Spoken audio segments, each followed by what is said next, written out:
A service of KIBMradio.com, the Internet's home for an all old-time radio.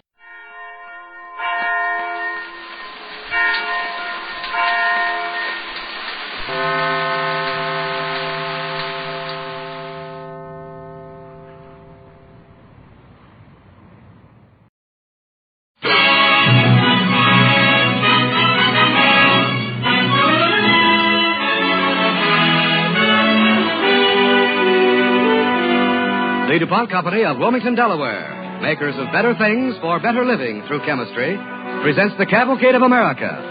Tonight's star, Douglas Fairbanks. Tonight's story, A New Commandment.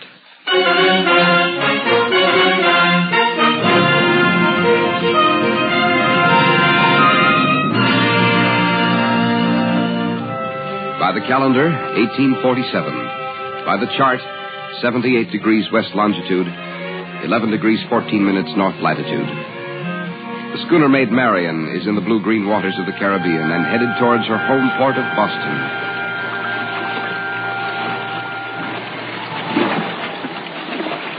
Mr. McGinnis. Aye, Captain Sullivan. In half an hour, pipe all hands on deck for Sunday services. Aye, sir. Tom? Oh, well, Margaret, good morning. How pretty you look. Well, I hope so. How would it be if the captain's lady on her first voyage appeared for Sabbath services all frowsy and disordered? Oh, that wouldn't be possible. I only wish my crew took to the service as pleasantly as you do. Sail off the weather ball! Can you make her out? She's lateen rigged and headed square across our course, sir. Keep her in view. Aye, aye, sir. Tom, why should she be headed across our course? Now, how would I know that, Margaret? Maybe a lonesome sailor just hankering for some company on the long cruise north. We'll see soon enough.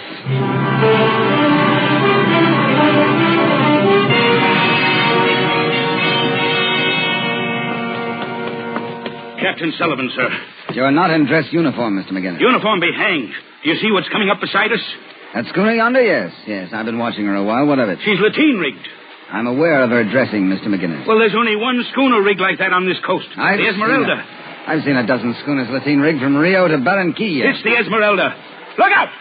Can you make out what color that schooner flies? She shows no colors, sir. Well, Captain, what of that? Well, if it is the Esmeralda, we shall have the privilege of entertaining a pirate captain at Sabbath service. Don Juan Hernandez, the bloodiest buccaneer to ply this coast since the villainous Morgan. In 10 minutes, I want all hands forward in proper dress. That includes you, Mr. McGinnis. You're not going to fight. I never fight on the Sabbath. It's contrary to my disposition.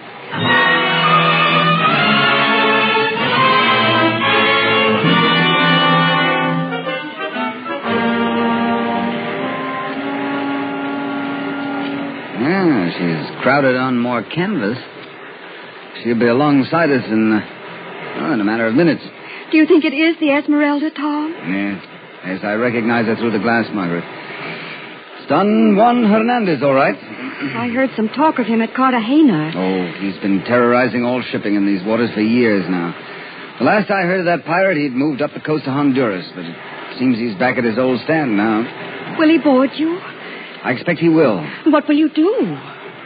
Margaret, I've set a course for my life. And now, because a storm threatens, I will not turn off and run before the wind. I will not profane the Lord's day. I'll not fight.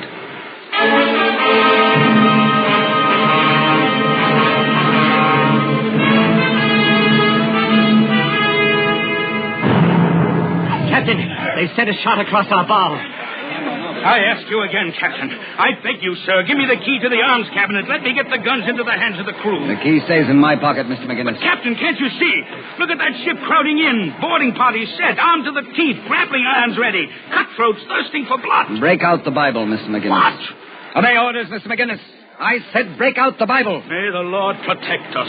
Benson, break out the Bible.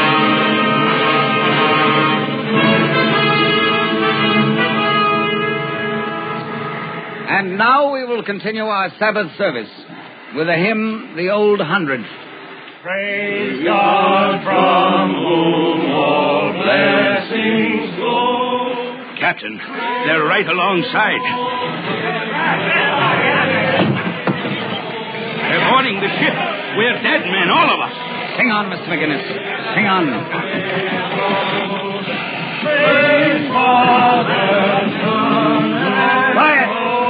Quiet! You hear me? I'm Don Juan Hernandez. You. Are you the captain? Sir, what kind of a heathen are you? Heathen? I presume that is so, for no God-fearing man would interrupt divine services on the Sabbath. What do I care about this? It might do you well to care, Mr. Captain Hernandez, for the good of your soul. This is the Lord's day, Captain. One that bodes ill fortune to those who profane it. Oh, well, I did not... Captain, you and your men are welcome to join us in divine service. You will find a hymn book on that bench yonder. A little book, sir, I'm sure you'll recognize. Here, Captain. You may share my hymn book. Now we will start the hymn again, please. Praise God from whom all blessings flow. Praise Him, all creatures here below. Praise Him above, ye heavenly hosts. Praise Father, Son, and Holy Ghost. Amen. You have a good voice, Captain Hernandez. Thank you, Senora. We will take as our text this morning from John, chapter 13, verse 24. A new commandment. I give unto you that ye love one another. Wait a minute, Captain. I forget it was the Sabbath. We don't belong here. We make mistake, we leave now. All right, everybody, back on the Esmeralda. Back aboard in a hurry. You and your men have been most welcome, Captain Hernandez. I hope we'll meet again. So do I, Captain Sullivan. So do I. But I hope we shall not meet again on the Sabbath. Let go the forward line. Let's go the forward line. Let go the outside. Aye, sir. On the port turn. Tom, they're leaving. My heart almost stopped beating when they came aboard. When we get back to Boston, Margaret, that'll be a tall tale to tell. Battling a buccaneer with Bible and hymn book. Who'll believe it? Buenos dias, Captain Sullivan. And good sailing. Thank you, sir. And good day to you. Captain Sullivan, sir. What is it, Mr. McGinnis? Can you come forward? What is it? Something for you to see, sir. Come along, Margaret. Yes, dear. Now, will you look at this? While we didn't pass the plate or anything, that devil left behind a fair donation. Got to save my arm. Hold still, you. Who is it? We found this behind a coil of rope on deck, one of the pirate crew. Let go of him, Cummings. Why, he's only a boy. A boy, ma'am, he's a full-grown pirate. And there's no doubt of that. What's your name, son? Speak up when the captain talks to you. Martin. Martin. Is that the whole of it? Sam Martin. Where are you from? New Hampshire. Town of Westport. What were you doing with Hernandez? Can I have a drink of water, sir, please? That boy is sick. Sick I am, ma'am. Real dreadful sick. If they'd known on the Esmeralda, they'd have had me overboard for sure. So when we boarded, I came along. And when they left, I stayed. Come over here. Let me feel your head. I've got the brig all ready for him. Feel his head, Margaret. Yes. Well, he's burning with fever. I'll throw him in the brig. You'll do nothing like that, mister. This lad is sick. He needs care. Yes, tell ship's cook to brew some tea. And we'll need some poultices and quinine. But, ma'am, sick or not, he's a pirate. You heard Mrs. Sullivan McGinnis. Do as she says. I'll not go running errands for a buccaneer. A buccaneer? I know of no buccaneer aboard this ship. All I see is a New England lad, and he's dreadful sick. Come, Margaret, we'll take him to our cabin.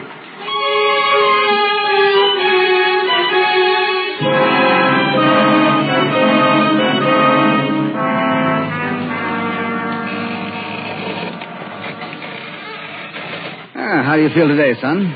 I'm all right, sir. It's very nice here in your cabin. Why don't you finish this bit of broth? It'll do you good. All right. Here, I'll help you. I'm curious about something, Sam. How did you ever fall in with Hernandez? Oh, I was cabin boy on the Seagull out of Boston, and I jumped ship at Le Mans. I met some men at a cantina. They said they had a way of making some easy money. I went along with them. I see. Go on, yes. That's all. I went along with them. You knew they were buccaneers? Yes, sir. And it didn't matter to you? Well, why should it matter? What difference did it make to me? You know why I jumped ship at Lamont? I'll tell you that. Yeah, go ahead. Because I was shanghaied aboard. Because I never signed on. I was given a lot to drink by some strangers. That was one night in a tavern on the Boston waterfront. Next thing I knew, I woke up in that dirty forecastle with a bosun kicking in my ribs. You don't know what they did to me, how they treated me on that hell ship. There's never a word they said to me. Only a slap across my mouth or a belaying pin across my back. How old are you, Sam? 15. What brought you to Boston to begin with? Hankering for the sea. Good. My pa was a seafaring man. His pa for him. Well. In Westport, there was nothing to do. Nothing where a man could make $1. Yeah. So I came to Boston. Did you have kinfolk in Boston? Not a soul, ma'am. For a full week, I wandered round begging pennies. Not eating. Sleeping under the wharves. It must have been dreadful for you. What will they do to me, sir? With you? I'm off a pirate ship. Will they hang me when we get to Boston? You're signed on here as my cabin boy. I'll look out after you. What? It's right decent you and Mrs. Sullivan have been to me. Well, you never mind about that. Now get some sleep. It's what you need to put some strength in your bones. Yes, sir. I'll come on deck with you, Tom. Come along. What will they do to him, Tom? The police, I mean. Why should they do anything? The lad isn't a pirate. Oh, it's a shame and a sin what evil is bred on the waterfront.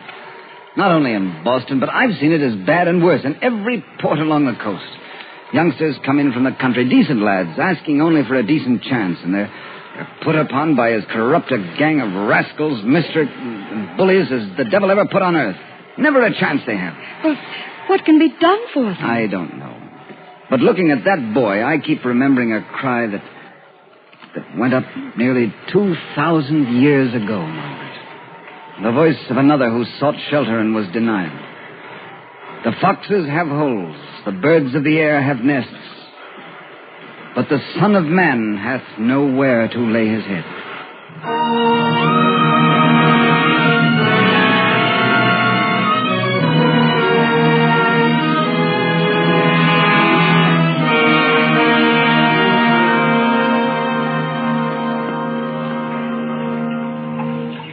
It's wonderful to be back home in port again, isn't it?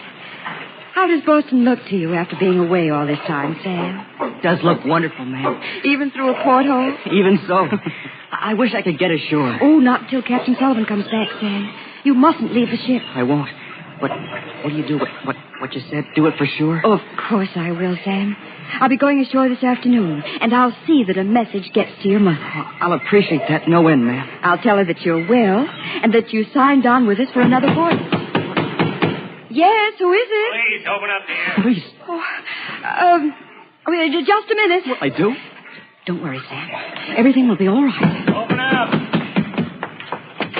I'm looking for Samuel Mark. That's him, that one there. Oh, come on, you. What's going on here? You Captain Sullivan? Yes, I'm taking off this lad. You can't come aboard my ship and arrest one of my seamen. You know better than that, Captain. You're in port and you're subject to the law. Your mate, Mr. McGinnis, has sworn out a warrant against Sam Martin. What's the charge? Piracy on the high seas. And a right serious charge it is, sir. Carries the death penalty. Well, now, wait a minute. Does that boy look like a pirate? Captain, he could look like an angel and it wouldn't make a sniffle of difference. There's been too much of this thing going on, Captain. It's high time an example was set so that these young hoodlums won't be so eager to ship with the Jolly Roger. Be surprised what good effect one man hanging from a yard arm can have.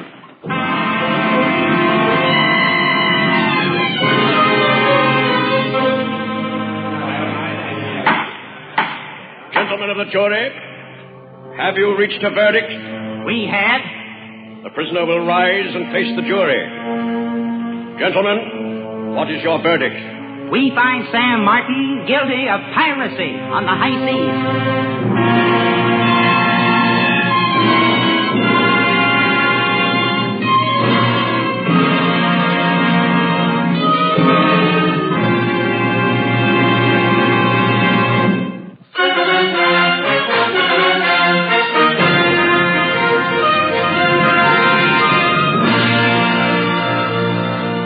Tonight on the Cavalcade of America, Douglas Fairbanks is starring as Captain Thomas Sullivan, a shipmaster of Boston.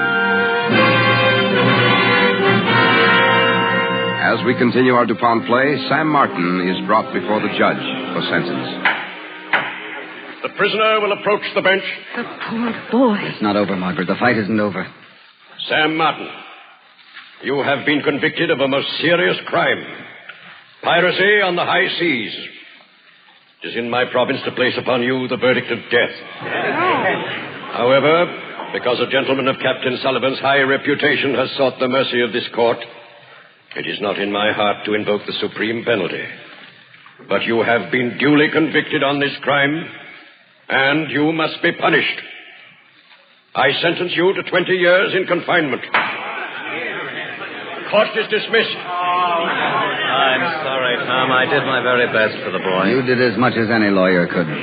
Thanks, Francis. Isn't there any way we can help him, Francis? We'll file an appeal, of course. Whatever can be done, I want it done, Francis. Not only for Sam, but for all young boys like him.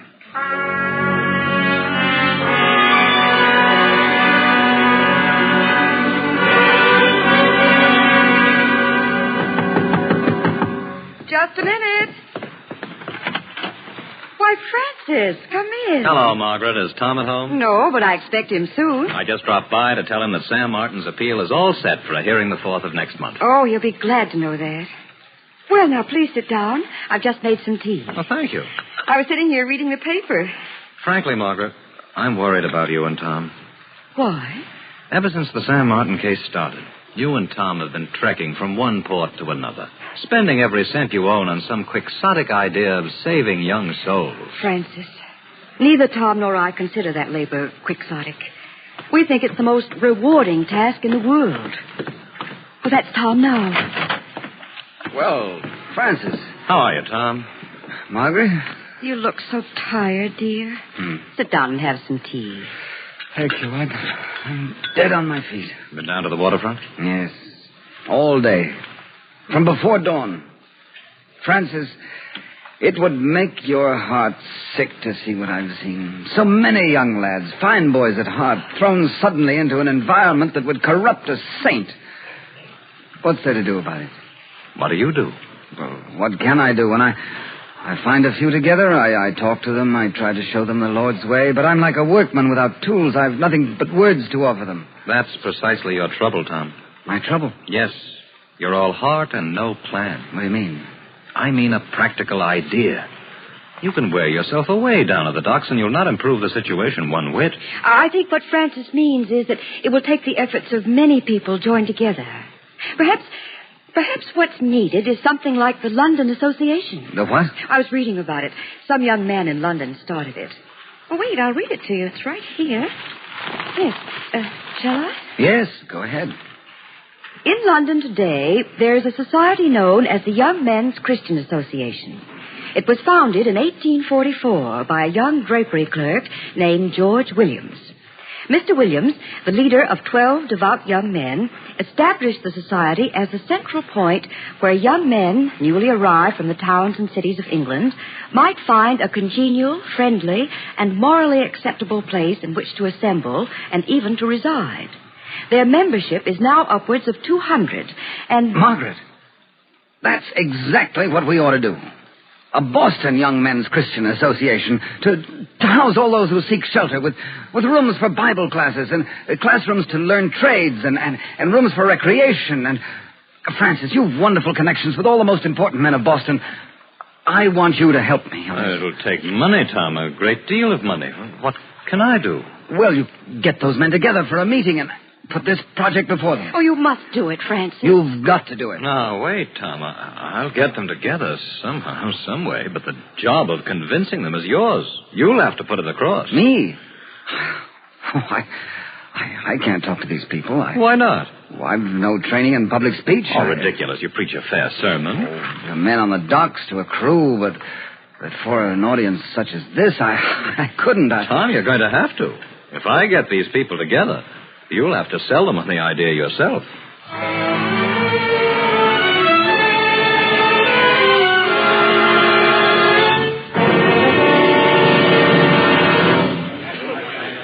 First of all, gentlemen, let me thank you for coming to this meeting on this very stormy evening. the purpose of our guest? The room is almost full, Tom. Everyone that Francis promised to have seems to be in there. I'll never be able to do it, Margaret. I'm petrified at just the thought of getting up before all those people. Look, over there, Senator Charles Sumner, Reverend Beecher. Why, they'll laugh me down. No, they won't, Tom. They'll listen. They'll want to listen. Come, he's beckoning for you now. And now, gentlemen, I am happy to present to you the man whose courage and energy has produced the inspiration for this meeting, Captain Thomas V. Sullivan. Gentlemen, I want to tell you about a situation that exists right at your own front doorstep, and what we hope to do about it. While I was at sea, I happened to find on a pirate ship a young man called Sam Martin. The Boston Young Men's Christian Association will be a society, a group which will meet a young stranger as he enters our city, a boy like Sam Martin.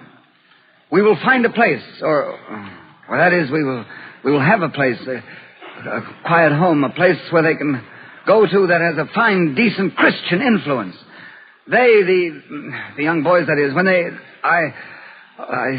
I'm sorry, I'm very sorry. I can't speak. I feel ill.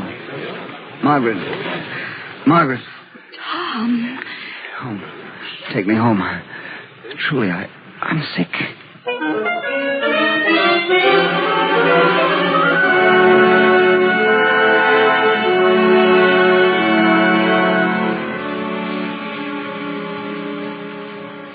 I've failed.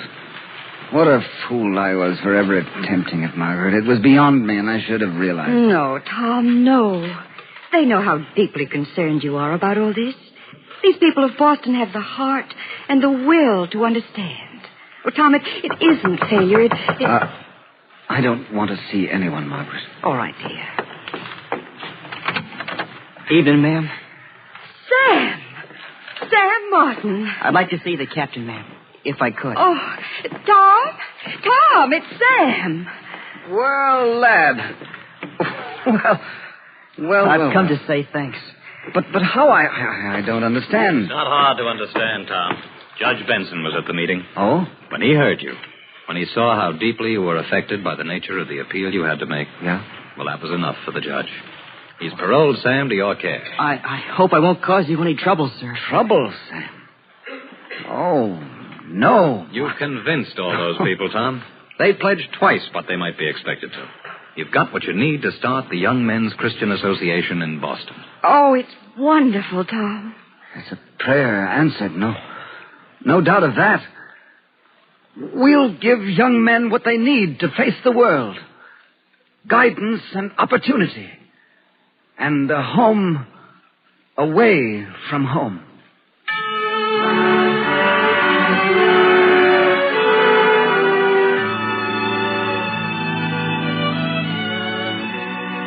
And so it was that 100 years ago this week, Captain Thomas Sullivan established the first YMCA in the United States.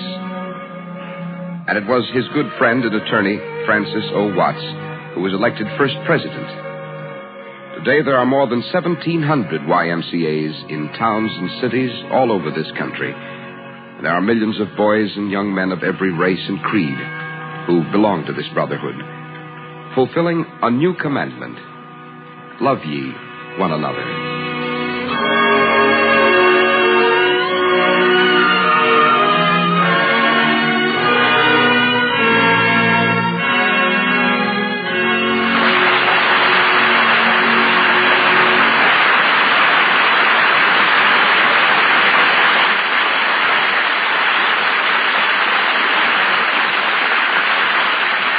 Thanks to Douglas Fairbanks and the Cavalcade Players for tonight's story, A New Commandment.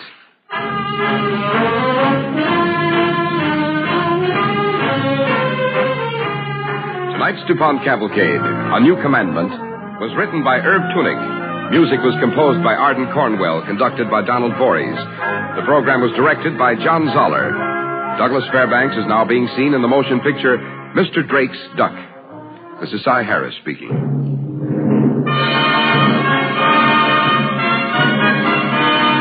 The DuPont Cavalcade of America comes to you from the Belasco Theater in New York and is sponsored by the DuPont Company of Wilmington, Delaware, makers of better things for better living through chemistry.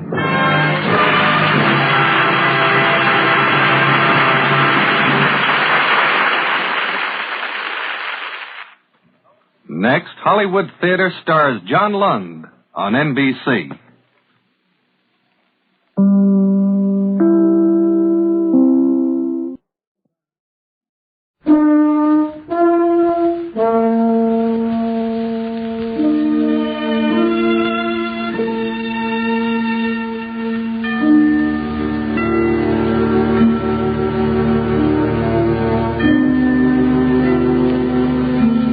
The breaking wave dashed high on a stern and rock-bound coast, and the woods against a stormy sky their giant branches tossed. And the heavy night hung dark the hills and waters o'er, when a band of exiles moored their bark on a wild New England shore. You are listening to the voice of Agnes Moorehead reading The Landing of the Pilgrims by Felicia Hemans, a page from our special Thanksgiving Day edition of Anthology.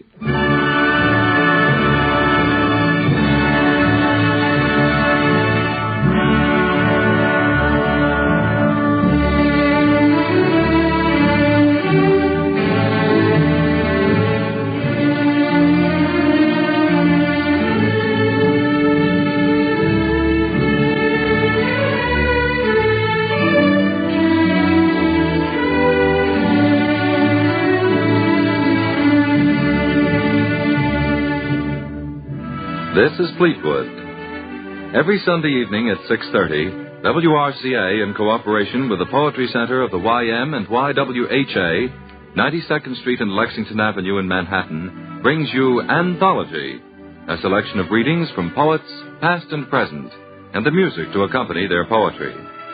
This Sunday, Poetry for Thanksgiving. Our guests by transcription, Agnes Moorehead, the Fred Waring Glee Club, and the New England Conservatory Alumni Chorus, James Pease, baritone soloist.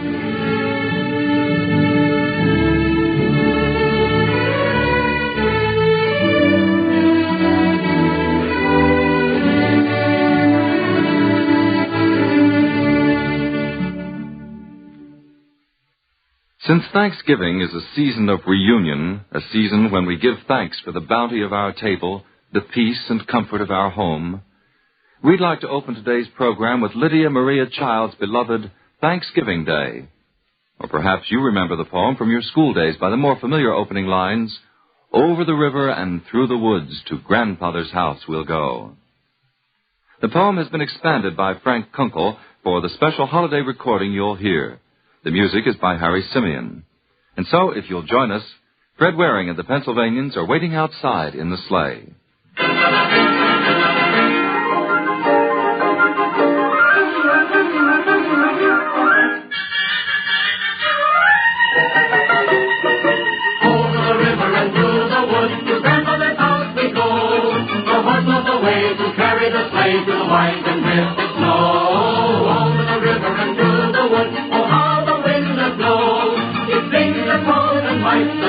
Over the snow, we were running along in the snow.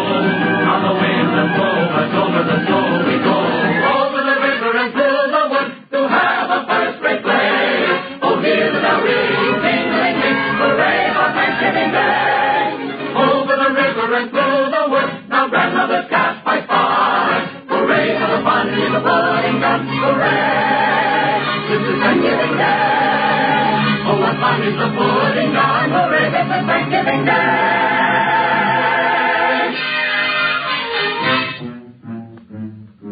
Come in, my dear, grandmother cries. Come warm your hands, come warm your feet. Hang up your cap, take off your wrap, and soon we'll eat. All of the uncles and cousins and nephews and aunts salute their greetings together.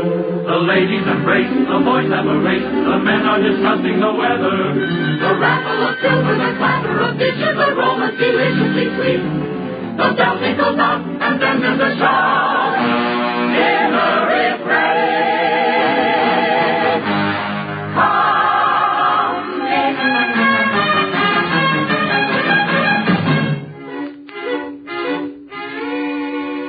Dear old grandfather takes his place at the head of the festive board.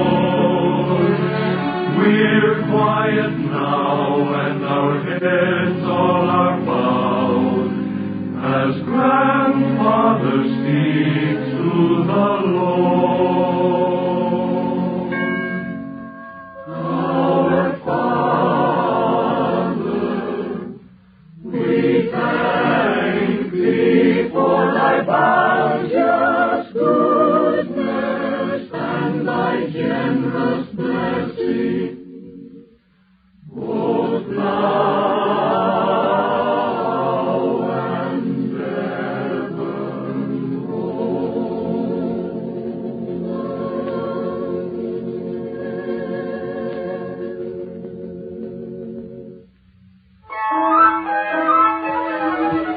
Grandma and Mother slip out to the kitchen, and soon there begins a parade. Each platter and dish as high as you wish, with wonderful food that Grandma has made. First comes a big bowl of steaming hot soup, then celery and olives and toast.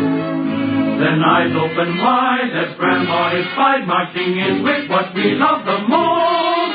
A turkey all stuffed with sausage and nuts, with sweet bacon strip on top of his breast, and a ham with coals and jam and cranberry sauce and the rest. Potatoes and vegetables cooked to a turn, and biscuits as light as the breeze. Gravy both swimming and glasses are brimming with cider as much as you please. Though we hardly have space for the many good things and must pass up a few with a sigh, each nephew and niece save room for a piece of our grandmother's pie. Good pumpkin pie.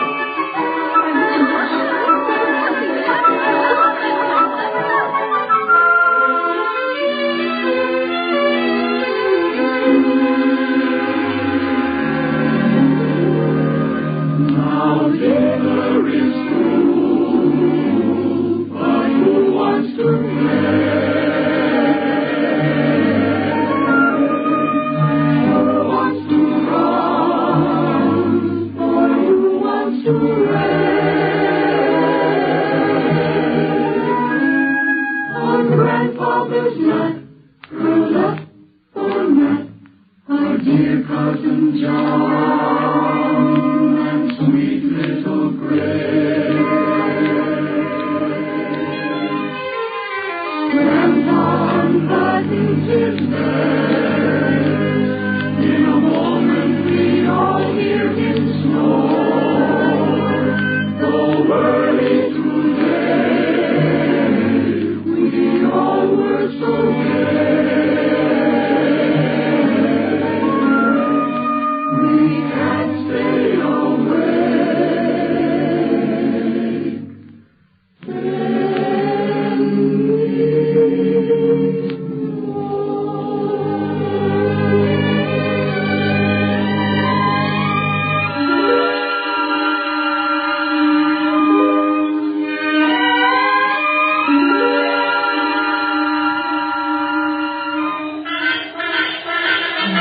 Suddenly Mother looks out of the window nearby and turns to us all with a cry.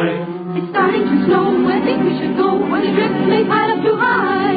Father arises and goes to the barn to harness the faithful old bay. We put on our caps and button our wraps, we all bundle up and get into the sleigh. Back over the river and through the woods, home from Grandma's we ride. The horse runs along, everything is long, as over the snow we glide. Then as we turn at the bend of the road, we hear Mother happily say, we've had enough tears to last us joy is my day. Such a wonderful day. It's so nice at grandmother's house on Thanksgiving Day. It's a day and the place I know I am the wonderful Thanksgiving Day. Oh, hooray for Thanksgiving Day.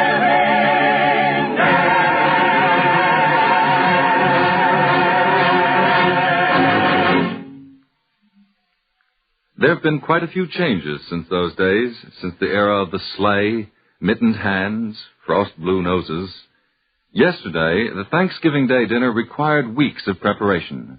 Today, in this age of streamlined cookery, it's only a matter of minutes from the deep freeze to the dining room table.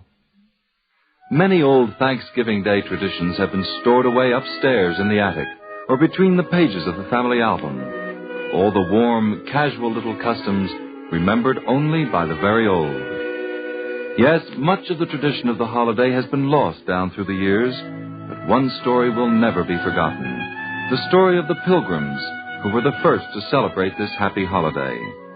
We'd like to tell their story again for you today. The story of Thanksgiving.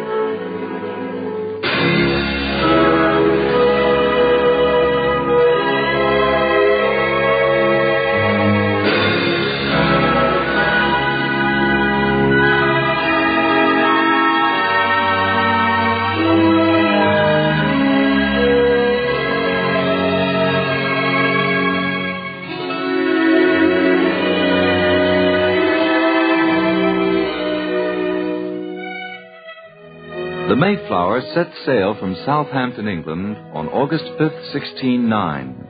She was a small, badly equipped vessel of 180 tons. There were 90 people aboard and 30 more aboard a smaller vessel, the Speedwell. The Speedwell, however, proved unseaworthy, and after twice putting back for repairs, 12 of her passengers were crowded into the Mayflower, which finally, on September 6th, turned her prow to the west and disappeared into the gray veils of a rain-washed dawn. For the men and women aboard that tiny vessel, it seemed that time stood still. The minutes, the hours, the days dissolved into the creak of the rigging, the constant slap of the waves against the sides of the Mayflower, the harsh sound of the wind. Time was the sick child lying with her head in her mother's lap. Time was a bowl of cold, unappetizing porridge. Time was a body sewed in a rough piece of canvas, slid down a pine plank into the darkness of the sea.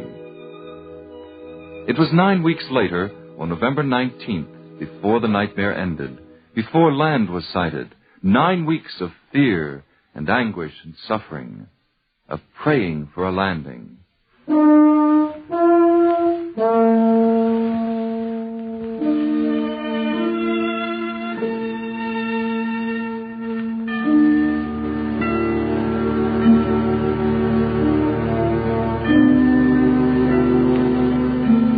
The breaking waves dashed high on a stern and rock-bound coast, and the woods against a stormy sky their giant branches tossed, and the heavy night hung dark the hills and waters o'er, when a band of exiles moored their bark on a wild New England shore. Not as the conqueror comes, they the true-hearted came, not with the roll of stirring drums and the trumpets that sing of fame. Not as the flying come, in silence and in fear. They shook the depths of the desert's gloom with their hymns of lofty cheer. Amidst the storm they sang, and the stars heard, and the sea, and the sounding aisles of the dim woods rang to the anthem of the free. The ocean eagle soared from his nest by the white waves foam, and the rocking pines of the forest roared. This was their welcome home. There were men with hoary hair amidst that pilgrim band. Why had they come to wither there, away from their childhood's land? There was woman's fearless eye lit by her deep love's truth. There was manhood's brow serenely high, and the fiery heart of youth. What thought they thus afar? bright jewels of the mine, the wealth of seas,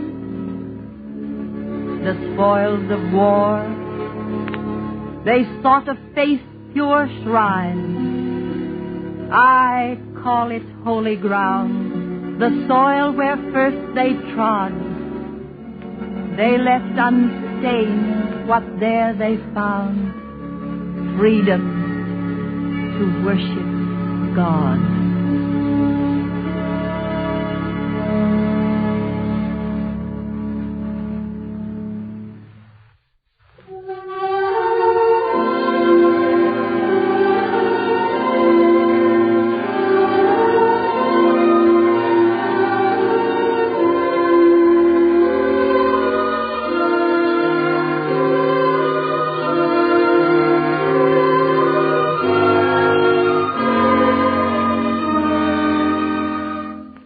It was on Saturday, November 21st, that the Mayflower dropped anchor in what is now the harbor of Provincetown.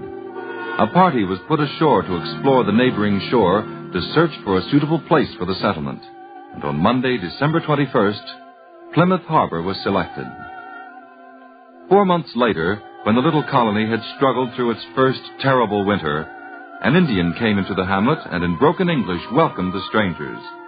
He said his name was Samoset, that he came from Monhegan, 5 days' journey to the southeast, and that he was an envoy from the greatest commander in the country, a sachem named Massasoit.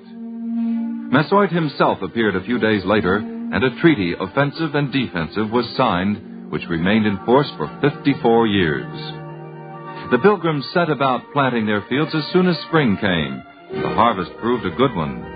Governor William Bradford, delighted by the success of the colony and the rich harvest, called a meeting of the elders to propose a festival.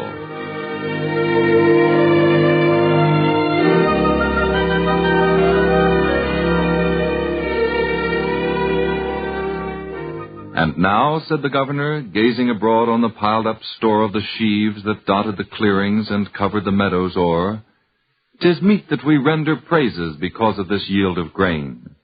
'Tis meet that the Lord of the harvest be thanked for his sun and rain. And therefore, I, William Bradford, by the grace of God today and the franchise of this good people, Governor of Plymouth, say, through virtue of vested power, ye shall gather with one accord, and hold in the month of November thanksgiving unto the Lord. He hath granted us peace and plenty, and the quiet we've sought so long. He hath thwarted the wily savage, and kept him from wrack and wrong. And unto our feast the sachem shall be bidden, that he may know we worship his own great spirit, who maketh the harvests grow. So shoulder your matchlocks, masters, there is hunting of all degrees. And fishermen, take your tackle, and scour for spoil the seas. And maidens and dames of Plymouth, your delicate crafts employ to honor our first Thanksgiving, and make it a feast of joy. We fail of the fruits and dainties, we fail of the old home cheer. Ah, these are the lightest losses mayhap that befall us here. But see, in our open clearings, how golden the melons lie. Enrich them with sweets and spices, and give us the pumpkin pie. So bravely the preparations went on for the autumn feast. The deer and the bear were slaughtered. Wild game from the great to least was heaped in the colony cabins. Brown home brew served for wine, and the plum and the grape of the forest for orange and peach and pine. At length came the day appointed. The snow had begun to fall. But the clang from the meeting-house belfry rang merrily over all, and summoned the folk of Plymouth, who hastened with glad accord to listen to Elder Brewster as he fervently thanked the Lord. In his seat sat Governor Bradford, men, matrons, and maidens fair. Miles Standish and all his soldiers with corselet and sword were there. And sobbing and tears and gladness had each in its turn the sway, for the grave of sweet Rose Standish o'ershadowed Thanksgiving Day. And when Massasoit the sachem sat down with his 100 braves, and ate of the varied riches of gardens and woods and waves, and looked on the granaried harvest, with a blow on his brawny chest he muttered, "The good Great Spirit loves his white children best."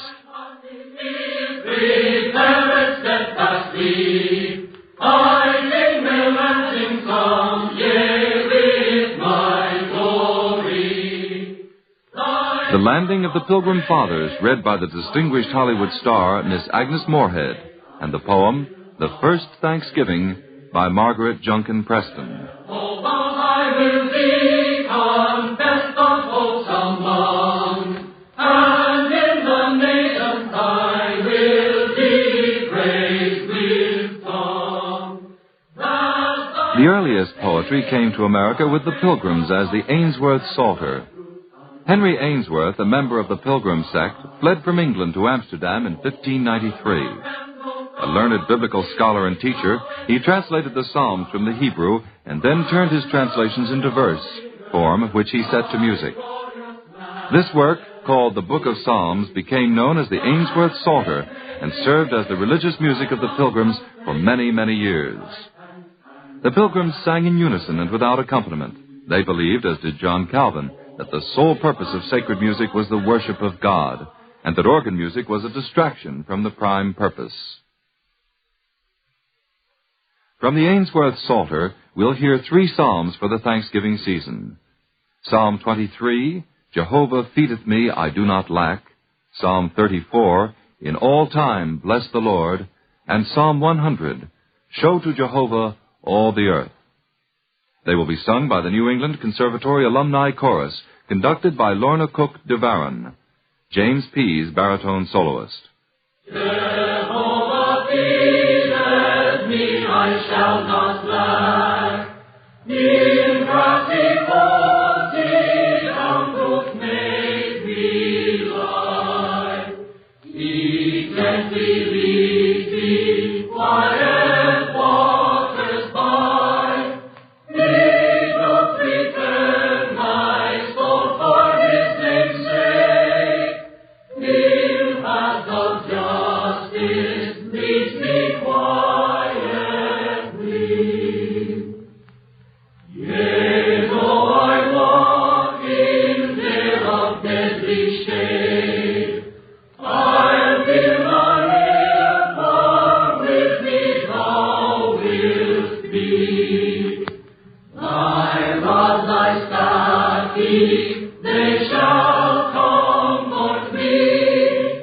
For me a table thou hast ready made, in their presence that my distressors be. Thou makest fat mine head with ointing oil, my cup abounds of blessed good and mercy. Shall all the days of my life follow me, also within Jehovah's house I shall through length of days repose me quietly.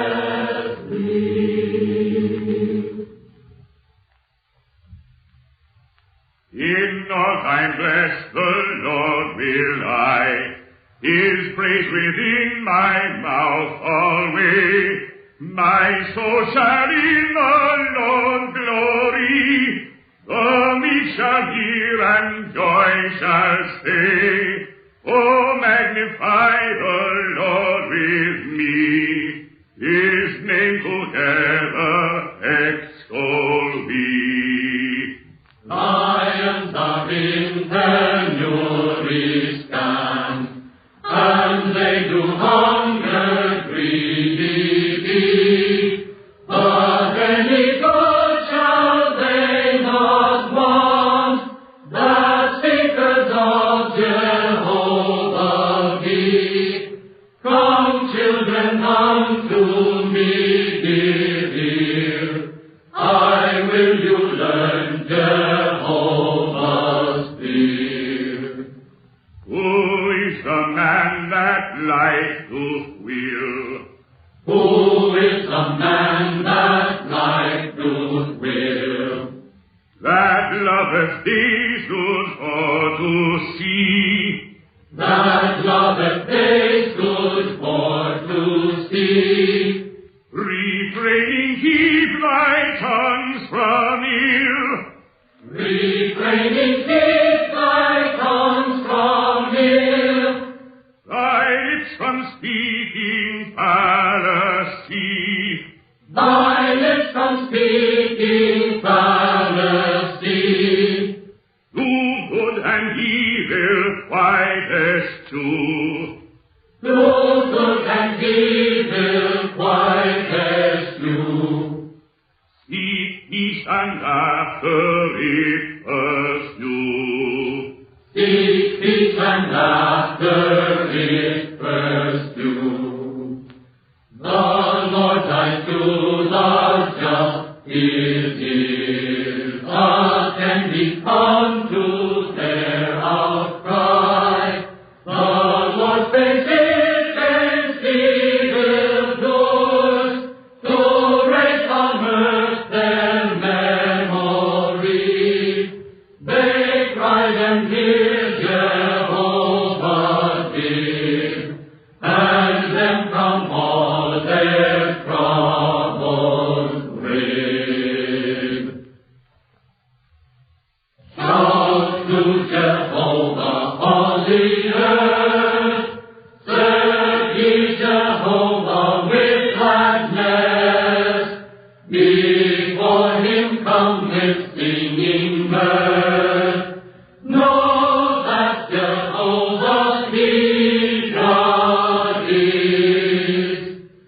Is he that made us not we?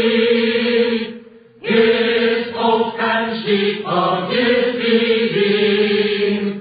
Oh, with confession enter ye. His gates, his courtyards with praising. Confess to him, bless ye his name. Because Jehovah he good is. His mercy ever is the same, and his faith unto all ages.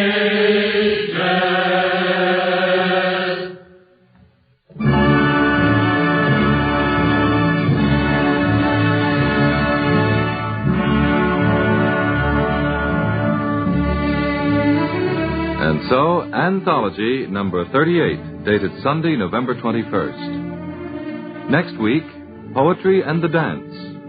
Our guest will be Walter Sorrell of Dance Magazine.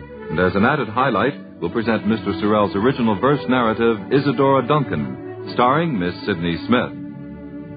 Anthology is brought to you by WRCA, in cooperation with the Poetry Center of the YM and YWHA, 92nd Street and Lexington Avenue in Manhattan. John Malcolm Brennan, director. Next Sunday, at the Teresa L. Kaufman Auditorium, the Poetry Center will present E. E. Cummings, the indomitable enfant terrible of American poetry, reading from his prose and poetry. Remember the date, Sunday, November 28th. E. E. Cummings at the Poetry Center. Anthology is produced by Steve White, written and directed for WRCA by Draper Lewis. Until next Sunday, this is Fleetwood wishing you good luck and good reading.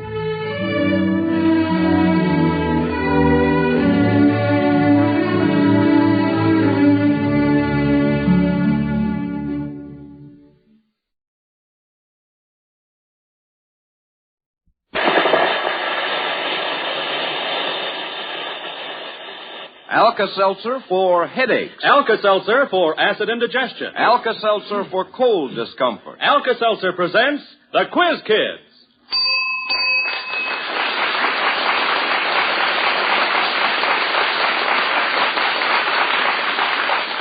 Attention, class. This afternoon, instead of our usual opening question, you children have an assignment in poetry. Since next Thursday is Thanksgiving, you kids are to write an original Thanksgiving poem about things for which you are grateful. Say, that is an assignment. However, it doesn't seem to faze these youngsters here in our classroom one bit.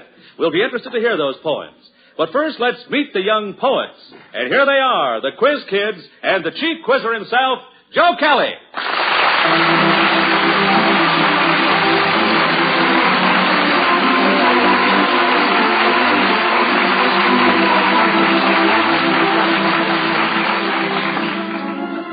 Bob Murphy, and hello, everyone. I'm happy to mark so many of you present in school this afternoon. Now, before we start our question session, folks, I'd like to bring you up to date on the Quiz Kids' 4th Annual Best Teacher Contest. Last Sunday was the opening date of our contest, and already the entries are really pouring in. And say, do we have a surprise for all you students and teachers? Just wait till you hear. The makers of Alka-Seltzer have added 2 more wonderful prizes to the long list already offered. But like I said, this is a surprise, and we'll tell you all about it later. Right now, it's time to get busy on today's schoolwork. Here we go with roll call. Lonnie? I'm Lonnie Lundy. I'm 12 years old and in the 8th grade at Lincoln Junior High School in Park Ridge, Illinois. Joel? I'm Joel Kupperman. I'm 12 years old and 8th grade in the Volta School. Richard? I'm Richard Weixler. I'm 8 years old and in 4th grade at the University of Chicago Laboratory School. And returning to school, we have Ruthie. I'm Ruthie Deskin. I'm 14 years old, and I'm in 3B at South Shore High School. And a newcomer to class, Brant. I am Brant Ross. I am 11 years old, and I go to Lincoln School in Highland Park, Illinois. Well, now you kids heard your assignment from Miss Helen May of Buffalo, New York, which calls for an original Thanksgiving poem on things for which you children are grateful. You will have to work on the poems at the same time you are answering questions, and I'll call for them later on in the program. In the meantime, try this question from Lynn D. Thomas of Rockwell City, Iowa. The name of what kind of postage stamp pronounced in reverse suggests what thing that England has not had since the coronation of its last king? What kind of postage stamp pronounced in reverse? Suggest, Joel? It'll be airmail. In reverse, that's mail air. Mail air. Absolutely right. Good boy, Joel. Nice going. That's the right answer. And we're giving Lynn D. Thomas of Rockwell City, Iowa, a fine Zenith transoceanic shortwave radio for sending in that question. Friends, one of these outstanding portable radios is always Alka-Seltzer's reward when the quiz kids answer your question correctly. If they miss, Alka-Seltzer's reward is the magnificent Zenith radio phonograph combination with the new Cobra tone arm and 2 FM bands. Either Zenith radio is a set you'll be proud to own, so get your questions in. Send them to Quiz Kids, Chicago. All right, here we go with more questions. Carl B. Bluegee of Tacoma, Washington, sent in this question. What professional football teams might be opposing each other if you read in the stars that Leo was opposing Aries? Lonnie. Well, Leo... Well, there's a player on the Philadelphia Eagles named Leo, but that's beside the point. Well, Leo and Aries are constellations in the sky, and Leo is a lion. Yes. A sign for lion, so that's the Detroit Lions, and Aries is a ram. So that's the Los Angeles Rams. So that's very good. That's right, Lonnie. Yes, sir.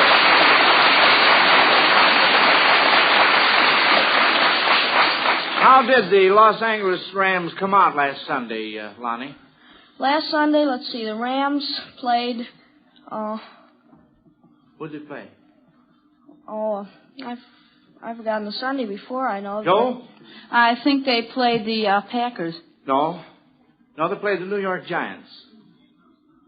So how'd the game come out? Joe? I think the Giants won. No.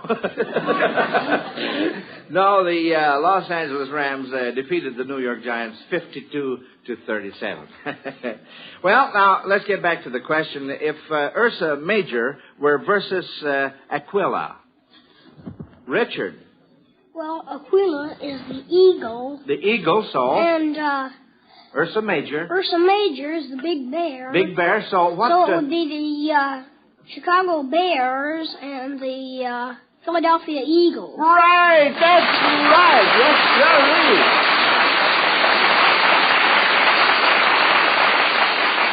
Oh, by the way, how did the Chicago Bears come out last Sunday? Does anyone know? Lonnie? They beat the Green Bay Packers 7-6, and the other team, the Eagles, also won their game. I think it was against the Reds or the Boston Yanks. Oh, you don't know. Joe, what... Well, I know they must have won because they only have one defeat, and they got that 3 or 4 weeks ago. Yeah, I think the Bears and the Cardinals are tied for first place, aren't they? Well, that's the Western Division. In the Eastern Division, the Eagles are first. Oh, I beg your pardon, yes. Well, I knew it was... I knew it was in one of those divisions, that's sure. Now, here's a musical quiz from Carol Ann Dubois of New Concord, Ohio. Our organist, Howard Peterson, will play parts of 3 songs, and one word in each of the titles will suggest the title of a Shakespearean play. Now, you must get 2 out of 3 on this, kids. Here's the first one. Lonnie? Well, the play would be 12th Night. The piece Why? is 12th Street Rag. 12th Street Rag and 12th Night. That's right. All right, let's see if we can get the next one.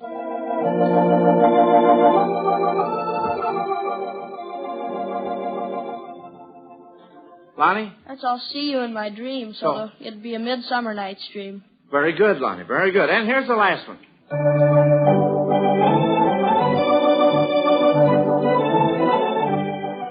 Joel? I've gotten Plenty of Nothing. And so that's... Play? Let's see. What Shakespearean play? Ruthie? Much Ado About Nothing. Much Ado About Nothing. Right. Uh-huh.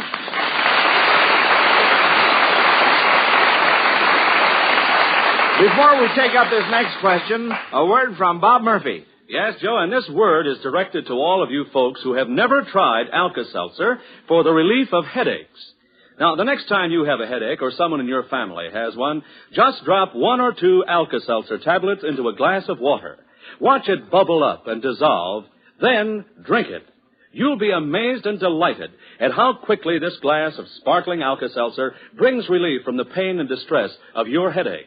It's not like taking pills at all. It's so pleasant to take, so gentle and soothing, yet so fast and relieving the pain that you'll be delighted because your headache can be relieved almost before you know it. If you're one of the few people then who have never taken Alka-Seltzer for headache pain, the next time you have a headache, all we ask you to do is try it. Alka-Seltzer will do the rest. Your money refunded if Alka-Seltzer does not please you. Ask your druggist for Alka-Seltzer and try it for amazingly fast relief from headaches or acid indigestion or the distress of colds. We know that if you will try it, you'll never be without it in your home. There is nothing quite like Alka-Seltzer. And now, kids, here's a short and sweet question from Mrs. John Dahl of Rocky Ford, Colorado. If you went to a candy counter and asked for a William Sidney Porter, what might you expect to get, Ruthie? O. Henry. O. Henry, why? Well, O. Henry was William Sidney Porter's pen name. That's right, absolutely. How about a Joe DiMaggio? Joe? Big Yank. Big Yank is right, absolutely. Good boy, Joe. You kids certainly know your candy bars, all right. Well, now this question from Thomas H. Elliott of Boston, Massachusetts, suggests the idea that a lot of people are timid about listening to music by the old classic masters just because the very names of the composers sound so impressive the people are afraid the music will be above them.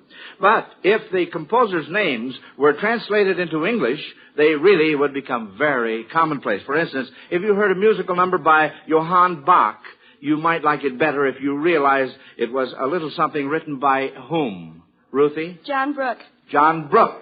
Yes, right, uh-huh. And if you heard something written by Giuseppe Verdi, it would really be written by whom? Lonnie? Well, Joseph is the translation of Giuseppe. And how about Verdi? Ruthie? Joe Green. Joe Green, yeah.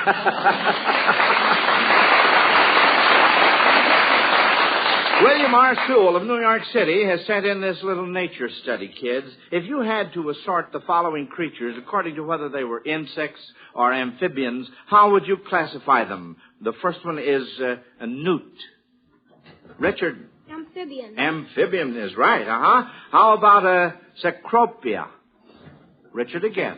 Insect. Insect, that's right, because it's a moth. Cecropia moth. And now then, kids, I'm going to hold up this next question for a minute while we talk to the boys and girls listening in about the Quiz Kids' 4th Annual Best Teacher Contest. Now, as we told you last Sunday, this year's contest is bigger and better than ever. Why, say, just think of it. You high school and elementary students have a chance to win a $1,000 United States security bond for writing a letter about your favorite teacher. Yes, that's the great first prize offered by our sponsor, the Miles Laboratories, in this year's Best Teacher Contest. Altogether, there are 553 prizes for students this year. Besides that $1,000 United States security bond for the best letter, there are 2 $500 United States security bonds for the next 2 best letters. 20 fine Schwinn bicycles with built-in fender light, kick stands, tank, and horn for the next 20 best letters. And 30 beautiful 17-jewel Wittnauer watches by Longines Wittnauer Watch Company for the next 30 best letters. And 500 gold-plated Quiz Kids pins and honor certificates for the next 500 best letters. That's 553 prizes for the students who write in about their favorite teacher this year. And wait a minute. Now, remember I said we had a surprise for you? Well, listen, here it is. Along with the grand first prize of a $1,000 United States security bond, the makers of Alka-Seltzer have arranged for the student who wins this prize to have a wonderful 2-week trip. Yes, it's the Three Nations Tour conducted by the Happiness Tour Travel Agency of Chicago. Now, that word wonderful doesn't even begin to describe this fascinating Three Nations Tour, boys and girls. You take your mother or your father with you, and you travel to Canada, Old Mexico, and here in the United States you'll see such sites as the Pacific Northwest, Hollywood, Catalina, Carlsbad Caverns. Oh, say, this is a trip you'll remember all your life.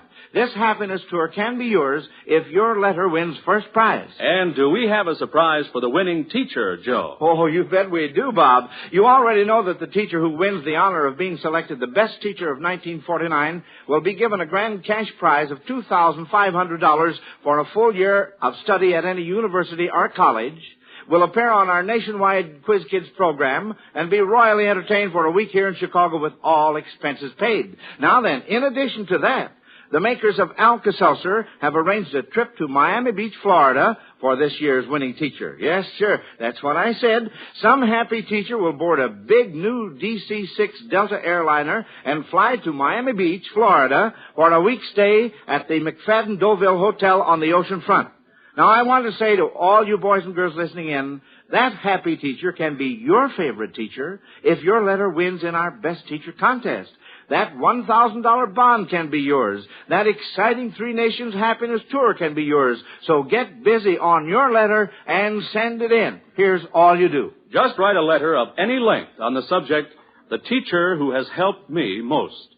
Write your letter by yourself, without any help from your parents or your teacher, and send it to Quiz Kids Best Teacher Contest, Chicago 77, Illinois. Make yours a sincere, honest letter, remembering that what you say is more important than how you say it. And don't put off writing this letter that can mean so much to you and your favorite teacher. Do it right now. This contest closes midnight, December 18th. You can write about any teacher you now have or one you have had in the past, providing that teacher is still teaching. Be sure your letter contains your name, age, grade, and school, and home address, and the name and school of the teacher you write about. All letters become the property of the Scholarship Committee. Decisions of the judges will be final, and in case of ties, duplicate prizes will be awarded. Don't forget now, you grade school and high school students, write a letter about the teacher who has helped you most, and send it to Quiz Kids Best Teacher Contest, Chicago 77, Illinois. Well, let's see. We have more questions for you Quiz Kids. And here's one I think you'll like to try. Charles R. Anderson of Richmond, Indiana, has a chemistry textbook published in 1944. Can you name 6 changes or additions you would have to make in the table of elements to bring it up to date? Ruthie? Well, for one thing, Missourium, number 43, Yes. in the elements, was changed to technetium. That's right. And the symbol is TC. And then for another thing, illinium, number 61, Yes. was changed to promethium just recently. That's not sure, but they're almost positive of that. And albumine, number 85, was changed to astatine. And number 87, virginium, was changed to francium. Yes. And then the new elements were also discovered, the artificial elements. All right. Some of those were neptunium, number 93, plutonium, number 94, americium, number 95, and curium, number 96. Well, that takes them all in, doesn't it? That's wonderful, Ruthie. Wonderful.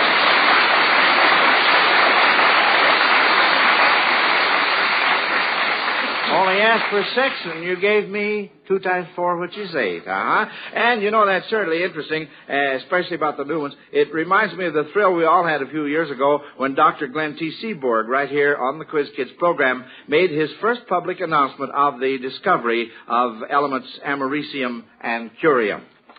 All right, now the next question from our Alka-Seltzer question box is a quickie from Ethel M. Smith of West Hartford, Connecticut. There are 16 men on a side, and one of the 16 is a woman. What is the game? Richard? It would be chess. Chess, absolutely. Yes, sirree.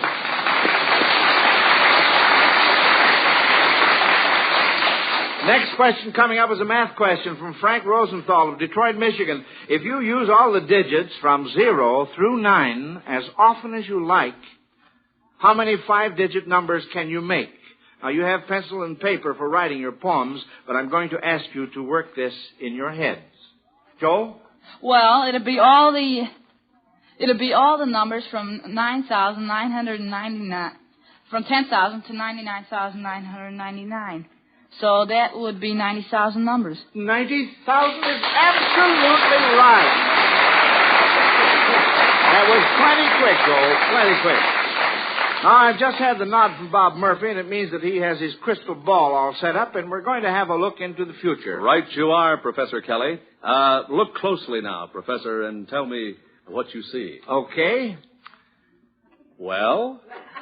Yes, I'm trying, Bob, but, it's a little hazy, don't you think? Oh, come now, Professor. Surely you can see that golden brown turkey, that cranberry sauce, those candied sweet potatoes, and those great big pieces of pumpkin pie. I've got it. It's a Thanksgiving dinner. Oh, you bet it is, Joe, and what a feast. Why, the table is full to overflowing with all the good things to eat. And say, Mother, when the folks sit down to that wonderful Thanksgiving dinner you cooked for them next Thursday, they're not going to give too much thought to the consequences of overeating. So, Mother, be on the safe side. Here's a suggestion. Check that Alka-Seltzer supply in advance. Yes, make sure you have Alka-Seltzer on hand in case some of the folks enjoy too much Thanksgiving dinner and, as a result, have acid indigestion. Alka-Seltzer offers amazingly fast and wonderfully soothing relief from acid indigestion. In fact, thousands of folks agree there's nothing quite like Alka-Seltzer. It's a refreshing, sparkling solution that's as far from a bitter dose of medicine as anything you can imagine.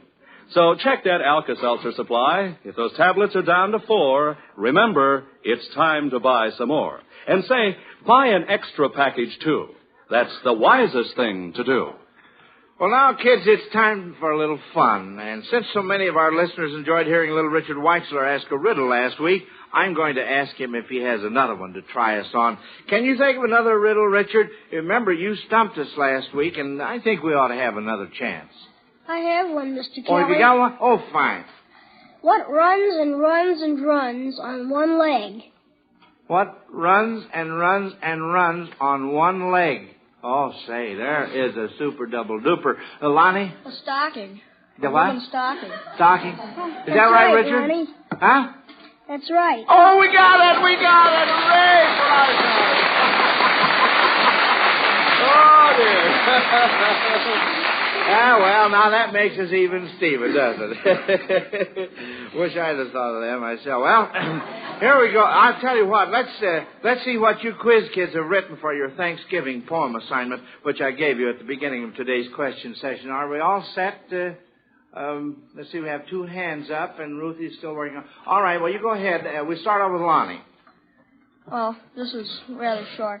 For trees and flowers and singing birds, for books of learning so full of words, for schools and churches and everything, my thanks today I gratefully sing. Fine, Lonnie.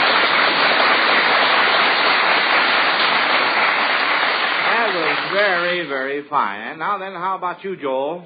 We should be thankful for that in these days of strife and war, we live in a free country where after election great, there is no hate. And no I can't read my own writing. And no, unlike some countries, revolutions and bitterness is fate. All right, fine, Joel. And, Brant, how about you, son? I haven't finished yet. Oh, haven't you finished? Ruthie? I'm grateful for so many things. It's really hard to say which ones to put into this poem to tell to you today. The very most important thing that ever came to me is being born in the USA, the very best place to be. Why, what if you or I were born beneath the Nazi yoke? I'm sure we wouldn't laugh it off as if it were a joke. And this Thanksgiving, we'd enjoy that turkey in the pan much more if they could have one, too. Let's help them all we can. Oh, say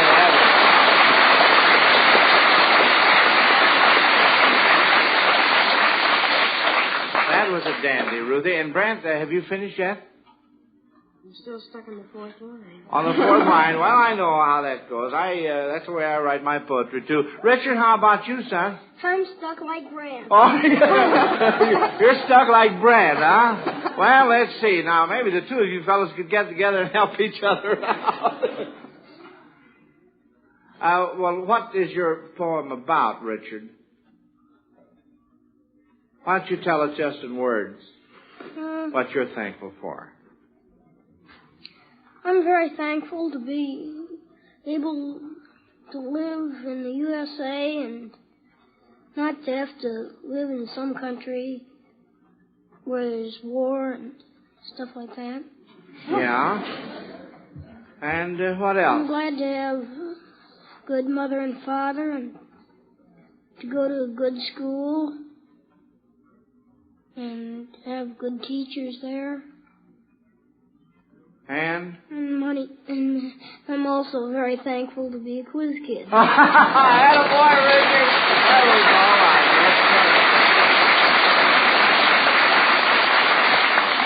right. You just see how you can make up a little poem there without even using a pencil and piece of paper. That was just dandy. And, Brant, how about you? Can you sort of add a last or fourth line there from your mind instead of writing it down? How's it start out? Let's hear it. Dear God, I thank you for everything you have given to us. Well, I think that's plenty. That certainly is. That's very fine. That's a very good job.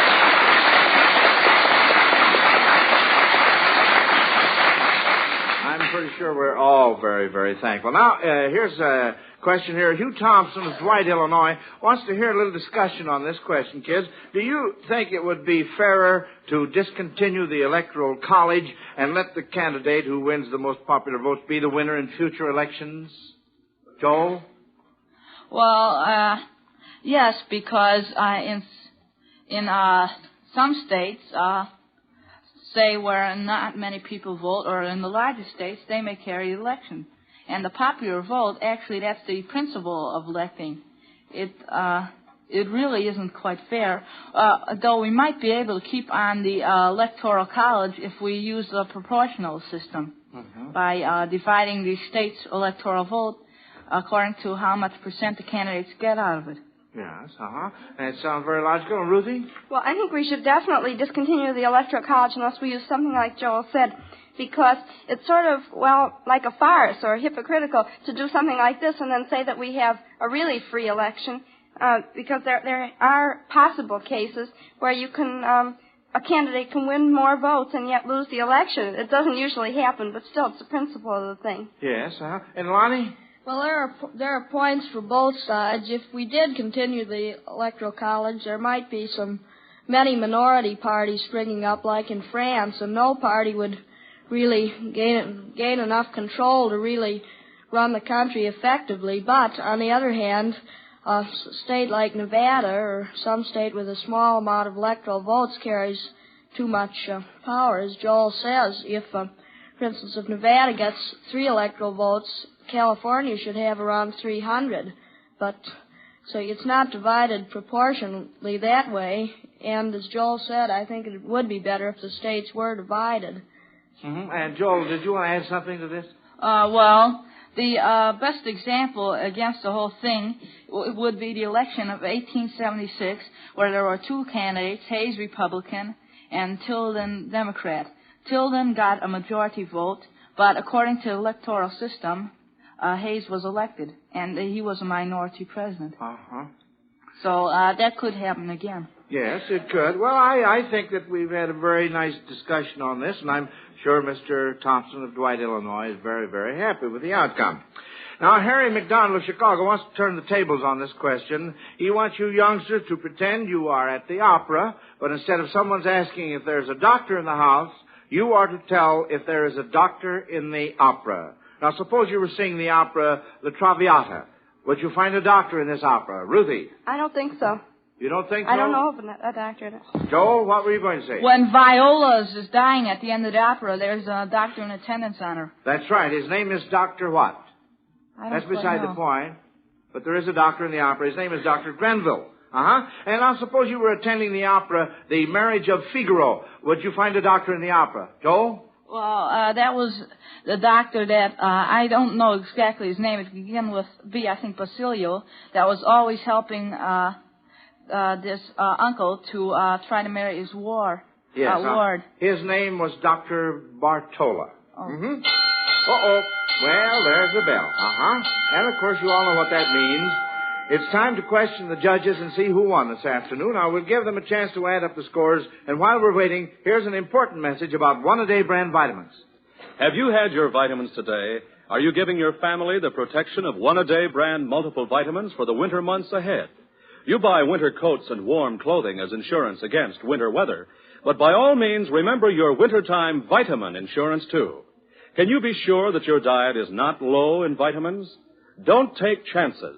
Be sure. Take one-a-day brand multiple vitamin capsule every day this winter. Easy to take, low in cost. That large family-size package of 120 capsules costs only $3.50. The 60-capsule package, only $2. So ask your druggist for one-a-day brand multiple vitamin capsules.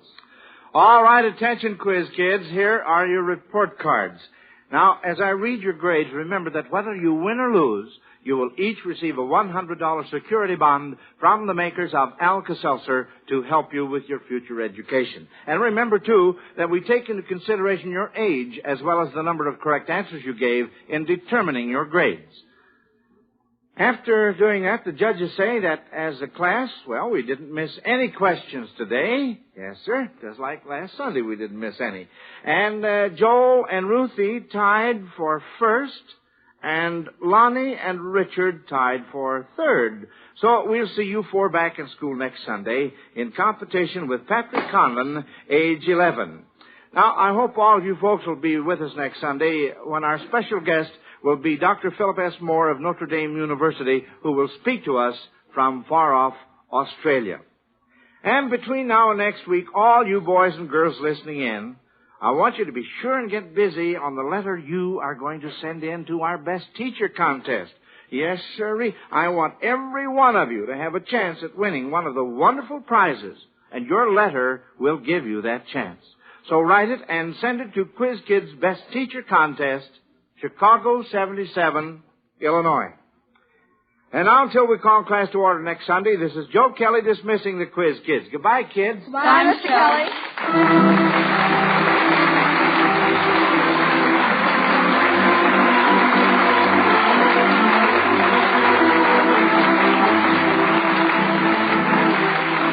Listen to the Quiz Kids every week and listen to Alka-Seltzer's News of the World every Monday through Friday on most of these NBC stations. This is Bob Murphy speaking.